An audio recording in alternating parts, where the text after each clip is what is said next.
Found out my GF cheated on me with a guy that used to bully me. So I suppose I should start by saying that I've been passionately in love with my girlfriend for the last 3 years since we first met. We met on Tinder, and as far as I know, we were really happy together the whole time. This is all very strange, made more worse by the fact that she constantly suggesting to me that she wants me to marry her.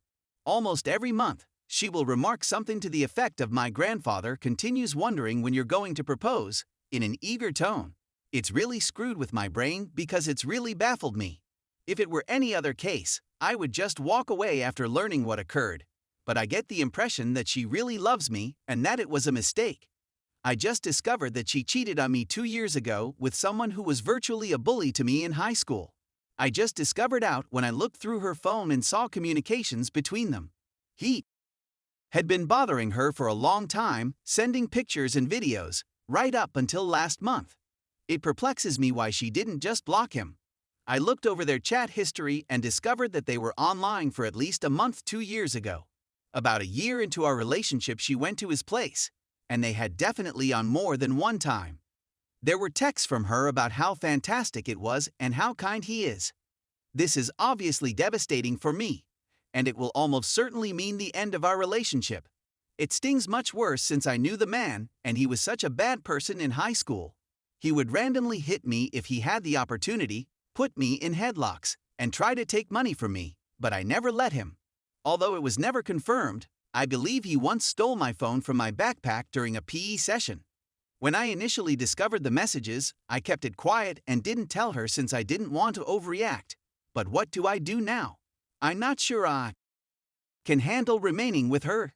Story 2. I don't know if my relationship is going to work out. My fiancé, M20, and I, F19, have been together since September of 2020. But his escapades with several people allegedly extended from November 2020 until June or July of 2021. It had ended, I use quotes since he has provided no evidence of any of this, around that time, but he had not blocked or cut them off until about August or September of 2021, after I had repeatedly requested him to block them and tell me what he had done with her and for how long. And that was just the one guy I had discovered on his Discord. He hasn't mentioned anything about the others, and I'm hesitant to bring it up. When I question about his affairs and his activity on dating and chatting websites, he uses the excuses "I don't do it anymore, I haven't done it in a while, you already have the passwords to all of my things, and I've already told you." For the record, he has taken no initiative to show me what he did or why he did it. I had to either nag him about it until he gave me information, which irritated him, or I would look for it myself on his accounts and stuff, which irritated him, or it would be through this couples therapy app we downloaded. Even when he provided me information, I discovered that he leaves a lot out and doesn't tell me the whole story/truth, and he's lied about a lot of little matters under the excuse of forgetting and blocking it out. I want to trust him, but I'm not sure I should. He also claims to be overwhelmed with guilt and humiliation, which he claims is too much for him to bear right now. When I initially questioned him, he denied everything and even attempted to persuade me that someone had hacked him and that it wasn't him on his account. There's more if you're interested, but the most important thing I'm concerned about is that he recently told me that he didn't understand why I needed to deal with this in this way, and that he didn't like that it annoyed him, but it did, and that if I were to cheat on him, he'd simply ask me, "Why did you do it, and are you going to do it again?" And that's all he'd do, and then change what he did to. I've told him that I'm not that type of person, that I don't just get over things like this, and that based on my research and what I've read from other people who've gone through my experience, I shouldn't just be blaming myself for the cheating, nor should I try to force myself to forgive and forget with no proof or reason to do so. I've also told him that I no longer trust his word of mouth, and that I need to see things like bank statements, online use, messages, and I'm not even asking to go through his phone every day. All I ask is that he shows me that he's not doing what he did before, and I've asked him that a few times, and now recently he's starting to say that what I need is overwhelming. I'm overwhelming, and that he needs more time to himself, and I've informed him that after I had a miscarriage and discovered the infidelity, I'd need more comfort and support. And he still tells me that he doesn't have the mental capacity, and why can't you help yourself? When I attempt to bring up his infidelity, he brings up my alcohol addiction, and he has suggested that my drinking was the cause for his cheating.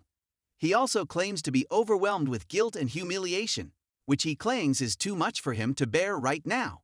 When I initially questioned him, he denied everything and even attempted to persuade me that someone had hacked him and that it wasn't him on his account.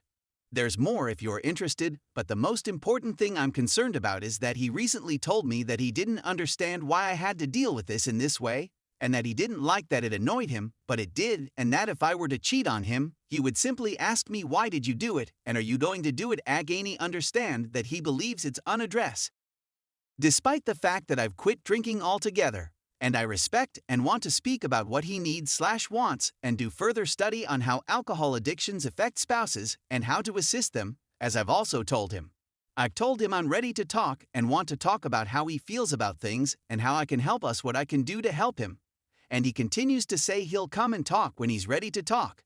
But he never comes to talk to me about anything except recently, when he brought up an insecurity that he thought he might not be in love anymore, and then told me a couple days later that it was a manic episode, and that he is always telling me that he wants to mend things, speak about things, and just have a good relationship. And we are getting better at really talking things out, listening and understanding each other, but not with the infidelity. Story 3. I just don't really know how to do anything anymore. I just discovered that the person she introduced me to when we were dating is now more than just a friend. I just asked them to respect my limits. Please let me some time. It's difficult not to notice the two of them. It's a little community. She guaranteed me she'd respect them, a day after lying to me about him. What am I missing? We're no longer a couple. We haven't gone. Why does she continue to give half-truths? She'll tell me she likes him, but then lie when I ask about other things. How do some individuals become sociopathic? The saddest thing is that I know I'm simply another person she is over. She didn't care about me. She doesn't have any. She didn't give a damn. It's a cycle for her, and I was just enough to be caught up in it. I shouldn't be feeling this horrible. She's one of the worst people I've ever met. But I can't help but assume she'll change after this, which is just not fair. She does not get to be a nice person because she learned from me, pushed me aside, and left me in the dust. I despise her more than anything else, and it gives me a little amount of joy to imagine her dead. I just want to destroy her as she damaged me. But I can't because I'm not a human being like she is. I'm not sure how long it will take. I have faith. Tonight, I went on a date. It was a pleasant diversion. They are fond of me. I'm afraid of being loved again. I'm afraid to trust. I feel like I'm over-communicating with folks I've just met because I'm afraid of having my boundaries broken. I'm really sensitive now, and I'm terrified of bursting into tears in public.